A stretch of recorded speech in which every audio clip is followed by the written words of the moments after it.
सेठ, एक गरीब को लूटकर तू खुद को चालाक समझ रहा था ना। आज मैंने तुझे तेरी ही चाल में फंसा दिया। याद रख, गरीब के हालात का फायदा उठाने वाला एक दिन ऐसे ही फंसता है। कई साल पहले एक छोटे से गांव माधवपुर में एक गरीब किसान हरिदास अपनी बेटी किरण के साथ रहता था। उनके पास बस एक जर्जर झोपड़ी और थोड़ी सी पुश्तैनी जमीन थी। उसी जमीन से उनका जीवन चलता था। एक सुबह सूरज निकलने से पहले हरिदास खेत जाने की तैयारी कर रहा था। अरे ओ किरण बेटी, मैं खेत की ओर जा रहा हूँ। आज काम थोड़ा ज्यादा रहेगा, शायद लौटते लौटते अंधेरा भी हो जाए। पिताजी, वो एक बात पूछनी थी आपसे। अरे क्या हुआ? सुबह सुबह इतनी गंभीर क्यों हो गई? घर में अनाज बिल्कुल नहीं बचा है। कल जो आखिरी आटा था वो भी खत्म हो गया। किरण धीरे से कोने में रखी एक छोटी थाली उठाकर लाई। बस ये 2 छोटे से बासी टुकड़े पड़े हैं। सोचा था आप खेत जाने से पहले कुछ खा लेंगे।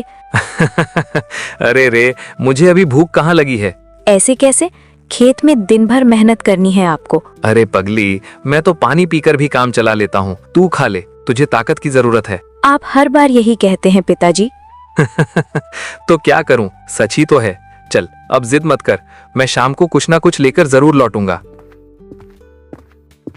हरिदास बिना कुछ खाए खेत की ओर निकल गया, लेकिन रास्ते भर उसके मन में 2 बातें घूम रही थीं।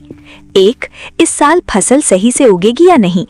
दूसरी, शाम को घर में खाना कैसे बनेगा। वो खेत में जाकर चुपचाप कुदाल चलाने लगा। उसी समय गांव का सबसे धनी आदमी वहां से गुजर रहा था। उसका नाम था लाला माधवलाल। गांव में उसकी कई दुकानें, गोदाम और खेत थे, लेकिन लोग उसे इज्जत से कम और डर से ज्यादा जानते थे। अरे शंकर, जरा इधर देखो तो, ये हरिदास अभी भी अपनी उसी जमीन से चिपका हुआ है। जी मालिक, आखिर पुश्तैनी जमीन है, इसीलिए शायद इतना संभाल कर रखता है। यही तो बात मुझे खटकती है। पूरे गांव की आधी जमीन तो मेरे पास आ चुकी है, बस ये एक टुकड़ा बाकी है। लेकिन मालिक, लोग कहते हैं वो आदमी बहुत जिद्दी है, वो जमीन नहीं छोड़ेगा। शंकर, दुनिया में कोई भी इंसान अपनी मजबूरी से बड़ा नहीं होता। तो आप क्या सोच रहे हैं मालिक? बस थोड़ा इंतजार, सही समय आने दो। माधवलाल ने गौर किया कि हरिदास का चेहरा आज बहुत बुझा बुझा सा लग रहा था। वो मुस्कुराते हुए उसके पास पहुंच गया।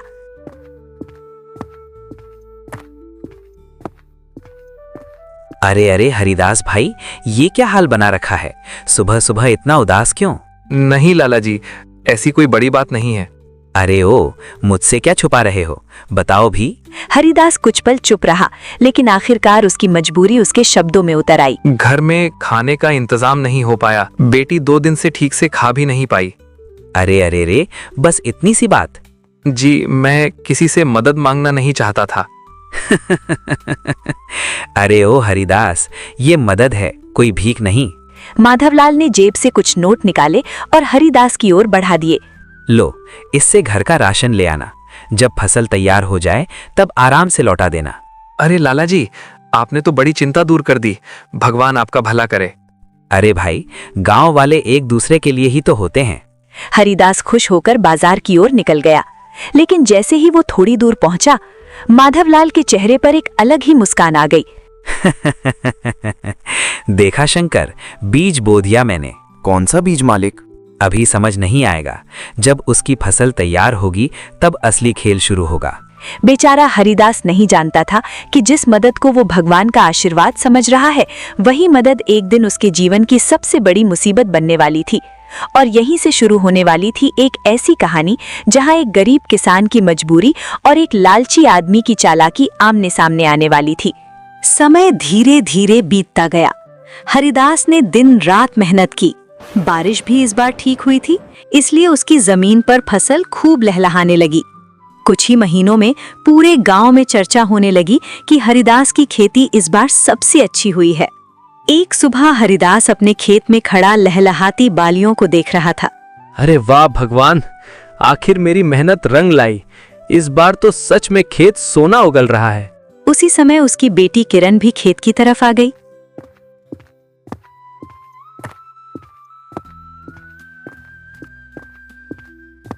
पिताजी, अरे ये तो पूरा खेत सुनहरा लग रहा है। हाँ बेटी, अगर सब ठीक रहा तो इस बार हमारा कर्ज भी उतर जाएगा और घर की हालत भी सुधर जाएगी। फिर तो हम छत भी ठीक करवा सकते हैं, बारिश में पानी भी नहीं टपकेगा। अरे हाँ, और तेरे लिए भी कुछ नए कपड़े लाऊंगा। दोनों पिता बेटी खुशी में बातें कर ही रहे थे कि तभी दूर से दो लोग खेत की ओर आते दिखाई दिए। वो थे लाला माधवलाल और उसका नौकर शंकर। शंकर देखो, फसल तो सच में अच्छी हुई है। सही कह रहे हैं मालिक, पूरे गांव में ऐसी फसल कहीं नहीं दिख रही। बस अब देखना, यही फसल उसके लिए मुसीबत बन जाएगी। कुछ ही देर में माधवलाल हरिदास के पास पहुंच गया। अरे अरे हरिदास भाई, क्या बात है? खेत तो इस बार कमाल कर गया। हाँ लाला जी, भगवान की कृपा है। अरे वाह, लगता है इस बार तो तुम्हारी किस्मत चमक गई। सब आपकी मदद से भी हुआ है लाला जी। अगर उस दिन आपने पैसे नहीं दिए होते तो शायद बीज भी नहीं डाल पाता। अरे अरे रहने दो, वो तो मैंने इंसानियत के नाते किया था। माधवलाल कुछ पल तक खेत को गौर से देखता रहा, फिर उसने धीरे से अपनी चाल चलनी शुरू की। तो अब तुम इस अनाज को बेचने बाजार ले जाओगे? हाँ लाला जी, बाजार में बेचूंगा तो अच्छे पैसे मिल जाएंगे। अरे ओ हरिदास, इतना झंझट क्यों कर रहे हो? झंझट? क्या मतलब?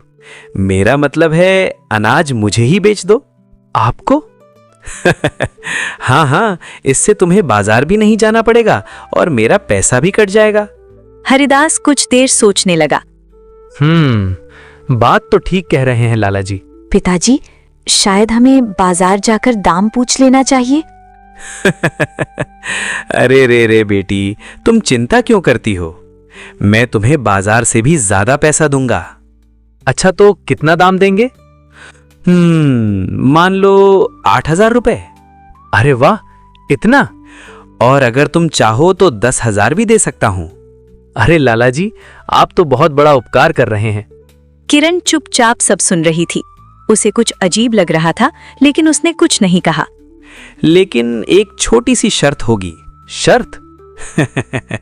बस इतनी सी बात कि ये अनाज जिस हालत में अभी है, उसी हालत में मुझे दे देना होगा। इसमें क्या मुश्किल है? पिताजी, जरा सोच लीजिए। अरे बेटी, लाला जी हमारा बुरा थोड़े ही करेंगे। बिल्कुल नहीं। ठीक है लाला जी, मुझे आपकी शर्त मंजूर है। बस यही वो पल था जिसका माधवलाल को इंतजार था। उसकी आंखों में चमक आ गई। तो फिर सौदा पक्का? हरिदास खुश था कि उसे उम्मीद से ज्यादा पैसे मिलने वाले हैं, लेकिन उसे ये बिल्कुल भी अंदाजा नहीं था कि उसने अनजाने में एक ऐसा फैसला कर लिया है जो उसकी पूरी जिंदगी बदलने वाला था। अब देखना शंकर, असली खेल शुरू होगा। उधर हरिदास खुशी खुशी घर लौट रहा था और इधर माधवलाल अपने जाल के अगले कदम की तैयारी कर रहा था। जल्द ही पूरा गांव एक ऐसे धोखे का गवाह बनने वाला था जिसकी किसी ने कल्पना भी नहीं की थी। कुछ ही दिनों में कटाई का समय आ गया। पूरे गांव में हलचल थी। किसान अपनी अपनी फसल काटने में लगे थे। हरिदास भी सुबह सुबह अपने खेत में पहुंच गया।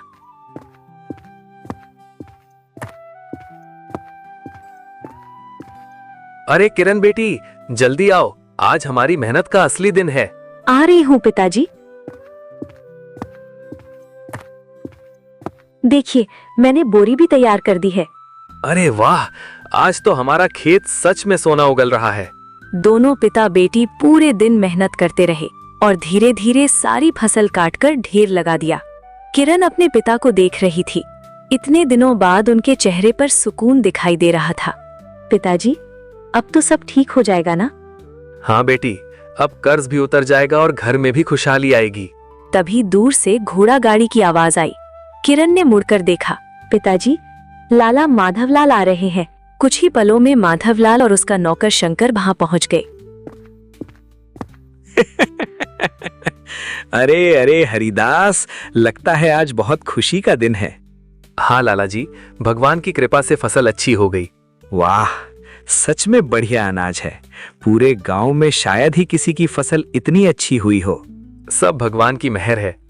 तो फिर अब सौदा पूरा करने का समय आ गया है। जी लाला जी, मैं भी यही सोच रहा था। शंकर, जरा गिन लो कितना अनाज है यहाँ। जी मालिक,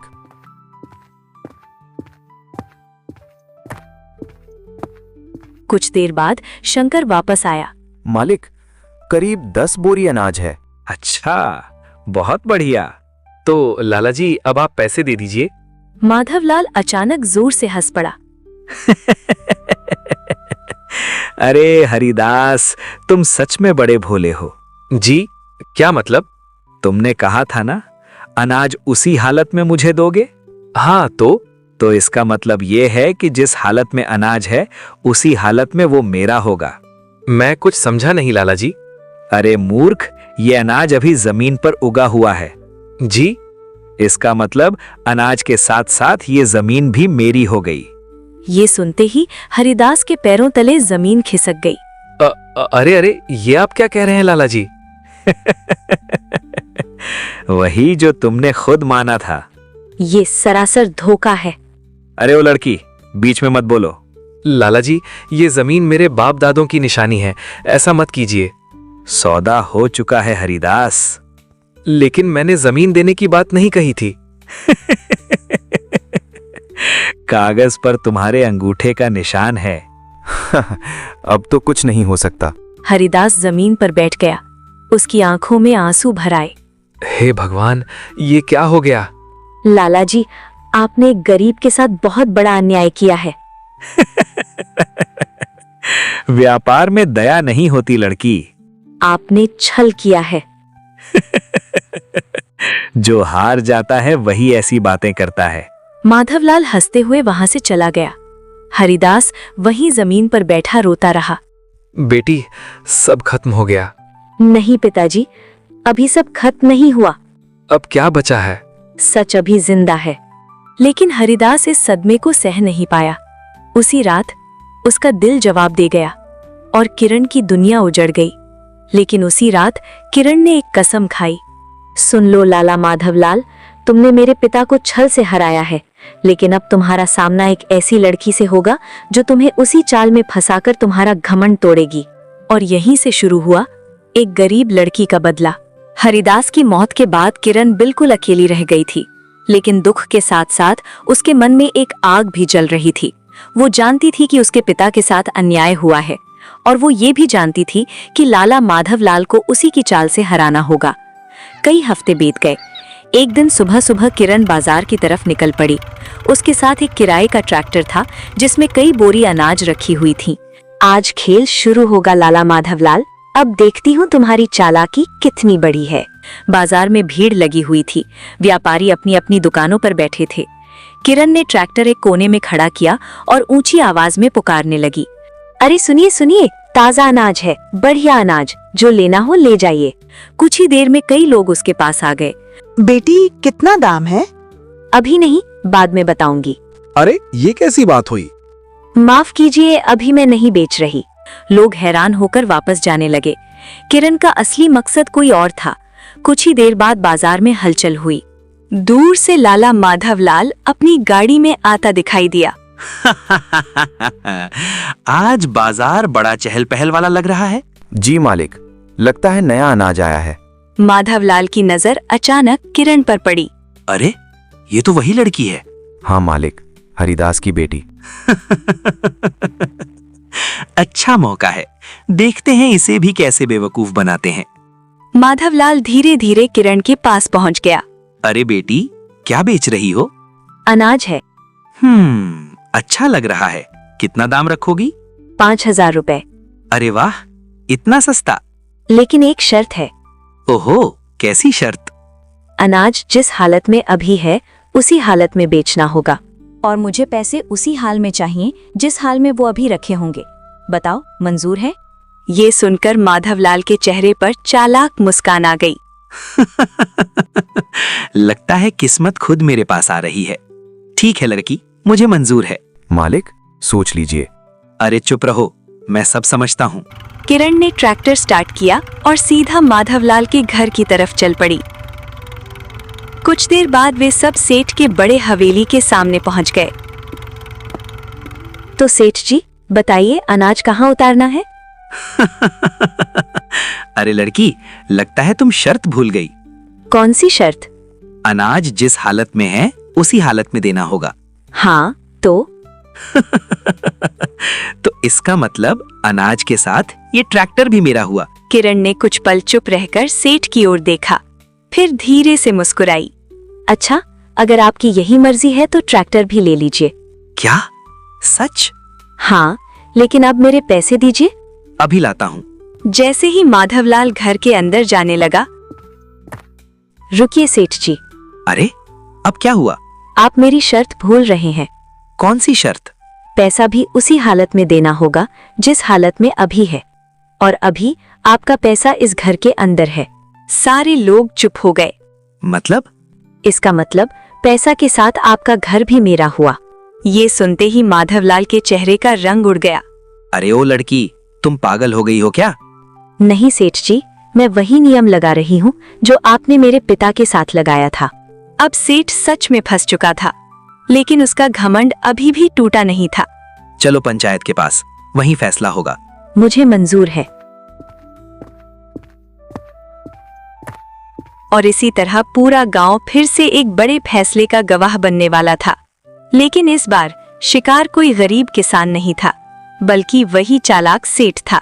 माधवपुर गांव में फिर से पंचायत बैठी थी। गांव के चौपाल में सरपंच और बाकी पंच लोग बैठे थे। चारों तरफ गांव वाले इकट्ठा हो गए थे। सबके बीच खड़ी थी किरण और सामने खड़ा था लाला माधवलाल। अरे भाई, आखिर मामला क्या है? इतनी भीड़ क्यों इकट्ठा हो गई? सरपंच जी, ये लड़की पागल हो गई है। झूठ बोल रहे हैं ये। अरे अरे, शांति रखो दोनों, पहले एक एक करके बात बताओ। सबसे पहले माधवलाल ने अपनी बात शुरू की। सरपंच जी, मैं तो इस लड़की का अनाज खरीदने गया था। इसने खुद कहा कि अनाज जिस हालत में है उसी हालत में बेचेगी। अब जब मैंने वही शर्त मान ली तो ये कह रही है कि मेरा घर उसका हो गया। गांव वालों में हल्की फुसफुसाहट शुरू हो गई। अरे ये क्या बात हुई? लगता है मामला उल्टा पड़ गया है। अब सरपंच ने किरण की तरफ देखा। बेटी किरण, तुम बताओ क्या हुआ? सरपंच जी, मैंने भी वही शर्त रखी थी जो इन्होंने मेरे पिता के साथ रखी थी। क्या मतलब? मेरे पिता ने अनाज बेचा था, तो इन्होंने कहा था कि अनाज जिस हालत में है उसी हालत में उनका होगा, और उसी बहाने इन्होंने हमारी जमीन छीन ली। कुछ गांव वालों ने सिर हिलाया। उन्हें वो पुरानी घटना याद थी। आज मैंने वही नियम इन पर लगाया है। अगर अनाज के साथ जमीन इनकी हो सकती है, तो पैसे के साथ इनका घर मेरा क्यों नहीं? ये सुनकर चौपाल में सन्नाटा छा गया। अरे वाह, लड़की ने तो सीधी बात कह दी। हाय राम, सेठ तो फंस गया। माधवलाल का चेहरा लाल पड़ गया। अरे बकवास बंद करो, मैंने कोई गलत काम नहीं किया। अगर गलत नहीं किया तो डर क्यों रहे हैं? सरपंच अब गहरी सोच में पड़ गया। मामला सच में पेचीदा है। सरपंच जानता था कि माधवलाल उसका पुराना मित्र था, लेकिन इस बार गांव के सामने खुला अन्याय था। देखो बेटी किरण, बात तो तुम्हारी सही है, लेकिन अगर सेठ अपना घर खो देगा तो वो रहेगा कहाँ? सरपंच जी, जब मेरे पिता की जमीन छीनी थी तब किसी ने ये सवाल नहीं पूछा। ये सुनकर कई लोग चुप हो गए। उस धोखे की वजह से मेरे पिता सदमे में चल बसे। क्या कोई उन्हें वापस ला सकता है? सरपंच के पास इसका कोई जवाब नहीं था। अरे सरपंच जी, आप कुछ बोलते क्यों नहीं? मैं सोच रहा हूँ। कुछ देर बाद सरपंच ने गहरी सांस ली। सेठ माधवलाल, इस बार मामला तुम्हारे खिलाफ जा रहा है। ये सुनते ही माधवलाल घबरा गया। अरे अरे, ऐसा मत कहिए सरपंच जी। अब उसे समझ आ गया था कि वो सच में फंस चुका है। देखो बेटी, गुस्सा छोड़ दो। मैं गुस्सा नहीं, न्याय चाहती हूँ। अगर तुम मेरा घर ले लोगी तो मैं कहाँ जाऊंगा? माधवलाल अब पूरी तरह डर चुका था। ऐसा करो, मैं तुम्हें 200 सोने के सिक्के देता हूँ। बस इतने में डर गए? ठीक है, 300 दे देता हूँ। नहीं। तो फिर तुम ही बताओ क्या चाहती हो? 500 सोने के सिक्के। ये सुनकर माधवलाल सन्न रह गया। क्या? 500? हाँ, तभी ये मामला खत्म होगा। माधवलाल समझ गया था कि अब उसके पास कोई रास्ता नहीं बचा। ठीक है, मैं देता हूँ। कुछ ही देर में माधवलाल मजबूरी में 500 सोने के सिक्के लेकर आया और किरण को दे दिए। लेकिन उसका घमंड अभी पूरी तरह टूटा नहीं था। ले जाओ ये सिक्के और यहाँ से चली जाओ, लेकिन ये मत समझना कि तुम मुझसे ज्यादा चालाक हो। किरण ने सिक्कों की थैली हाथ में ली और हल्की मुस्कान के साथ सेठ की तरफ देखा। अरे सेठ जी, अभी तो खेल शुरू हुआ है। ये सुनकर सब लोग चौंक गए। किरण के दिमाग में अभी एक और योजना चल रही थी और वही योजना सेठ के घमंड को पूरी तरह तोड़ने वाली थी। पंचायत खत्म होने के बाद भी चौपाल में लोग खड़े थे। हर किसी के चेहरे पर आश्चर्य था कि कैसे एक गरीब लड़की ने चालाक सेठ को मात दे दी। लेकिन सेठ माधवलाल के दिल में अभी भी हार की आग जल रही थी। वो किरण को जाते हुए देख रहा था। अरे वो लड़की, जरा ठहरो। किरण रुक गई और पीछे मुड़कर सेठ की तरफ देखने लगी। क्या बात है सेठ जी, अभी भी कुछ बाकी है क्या? आज तुमने चालाकी दिखा दी, मानता हूँ, लेकिन ये मत समझना कि तुम मुझसे ज्यादा समझदार हो। ओह, तो अभी भी आपको अपनी अक्ल पर बड़ा घमंड है। घमंड नहीं, सच है। गांव वाले भी रुककर ये बातचीत सुनने लगे। अगर तुम्हें अपनी बुद्धि पर इतना भरोसा है तो एक और मुकाबला हो जाए। किस तरह का मुकाबला? हम दोनों एक एक कहानी सुनाएंगे। कहानी? हाँ, जिसकी भी कहानी झूठी रहेगी वो जीतेगा। और हारने वाले को क्या करना होगा? अगर तुम जीत गई तो मैं तुम्हें 1500 सोने के सिक्के दूंगा, और अगर मैं जीत गया तो तुम्हें अभी मिले 500 सिक्के और जमीन मुझे वापस देनी होगी। गांव वाले आपस में बातें करने लगे। अरे बाप रे, ये तो बड़ा दांव लग गया। लड़की को सोच समझकर फैसला करना चाहिए। किरण कुछ पल चुप रही, फिर उसने आत्मविश्वास से सिर उठाया। ठीक है सेठ जी, मुझे आपकी शर्त मंजूर है। अच्छा, तो फिर पहले मैं अपनी कहानी सुनाऊंगा। माधवलाल ने गला साफ किया और कहानी शुरू की। एक दिन मेरी पत्नी बाजार से मक्के के दाने लेकर आई। जब वो उन्हें साफ कर रही थी तो 2 दाने आंगन में गिर गए। अरे ओ, बस 2 ही हफ्तों में वहां इतना बड़ा मक्के का पेड़ उग गया कि पूरा खेत जंगल बन गया। लोग हंसने लगे। उस जंगल में मेरे 10 बकरियां खो गईं। कई दिन ढूंढा लेकिन नहीं मिली। फिर जब उस मक्के को पीसकर रोटी बनाई और मैंने खाई तो मेरे पेट से एक एक करके सारी बकरियां बाहर निकल आईं। ये सुनते ही लोग ठहाका मारकर हंस पड़े। अरे अरे, ये कैसी कहानी है? हाय राम, पेट से बकरियां। अब सबकी नजर किरण पर थी। वाह सेठ जी, क्या कहानी सुनाई है आपने। क्यों, मान गई ना हार? अभी नहीं, पहले मेरी कहानी भी सुन लीजिए। किरण आगे बढ़ी और बोलना शुरू किया। एक बार मैंने अपने खेत में रुई का बीज बोया। कुछ ही दिनों में वहां इतना बड़ा पेड़ उग गया कि पूरे गांव को उसकी छाया मिलती थी। जब उस पेड़ में रुई आई तो मैंने अपने बड़े भाई को उसे बेचने शहर भेजा, लेकिन रास्ते में सेठ जी का मक्के का जंगल पड़ा। सेठ थोड़ा चौंका। मेरा भाई उसी जंगल में भटक गया और जब सेठ जी बकरियां ढूंढने वहां पहुंचे तो उन्होंने गुस्से में मेरे भाई को मार डाला। ये सुनते ही पंचायत में सन्नाटा छा गया। सरपंच जी, अब आप ही पूछिए सेठ से, क्या मेरी बात सच है या झूठ? अब सेठ के सामने बड़ी मुसीबत खड़ी हो गई। अगर वो हाँ कहता तो खुद पर हत्या का आरोप लगाता, और अगर झूठ कहता तो शर्त हार जाता। अरे ये सब झूठ है, बिल्कुल झूठ। किरण मुस्कुरा उठी। बस यही सुनना था मुझे। आपने मेरी कहानी को झूठ कहा, इसलिए शर्त के अनुसार मैं जीत गई। गांव वाले जोर जोर से हंसने लगे। अरे वाह लड़की।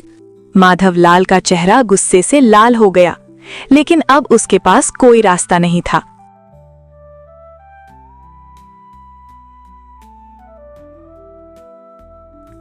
लो, ये लो 1500 सोने के सिक्के, और अब यहाँ से चली जाओ।